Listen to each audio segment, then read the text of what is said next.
It was the third night of non-stop rain. On the outskirts of Manchester, United Kingdom, stood an old guest house once known as Sunrise Inn.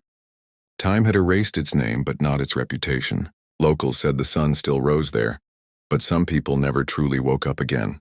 Ali was a YouTuber who chased fear for content. He explored abandoned places, haunted buildings, and locations people avoided after dark. When he heard about room number 307, a room where anyone who slept inside would never sleep the same way again, he knew this was the story he needed. He called it real horror. At 11:00 p.m., Ali arrived at the guest house. The reception was dimly lit, and behind the counter sat an old man with hollow eyes. When Ali asked for a room, the man quietly replied, "Which room?" Ali smiled and said, "Room 307. The old man froze.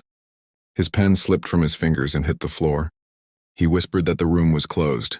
When Ali asked why, the old man leaned closer and said, "Because sleep doesn't survive in that room." Ali laughed, calling it just a story. The old man handed him the key with trembling hands and said, "If you don't come back by morning, don't blame us." Room 307 was at the end of the third-floor corridor. The hallway lights flickered, and each step on the wooden floor screamed as if it remembered pain. When Ali opened the door, a wave of unnatural cold hit him. The room was clean, too clean. On the wall hung an old clock that wasn't working. The time was frozen at 3:07. Ali turned on his camera and began recording.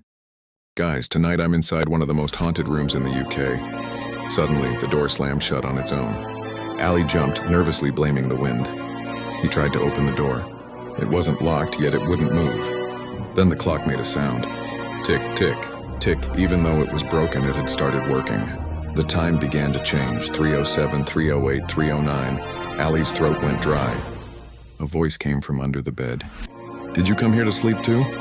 Ali's heart stopped. He asked who was there, but no one answered. Slowly, he bent down and looked under the bed. It was dark, but eyes stared back at him. Not 2, 4. He stumbled backward as the lights suddenly went out. Whispers filled the room. "Stay awake. Don't fall asleep. If you do, you'll become one of us." Ali screamed, demanding to know what the place was. The lights flickered back on, and he realized he was no longer alone. 3 figures stood against the wall. Their eyes were wide open, their faces empty, alive but dead. One of them spoke softly, saying they had all said it would be just one night.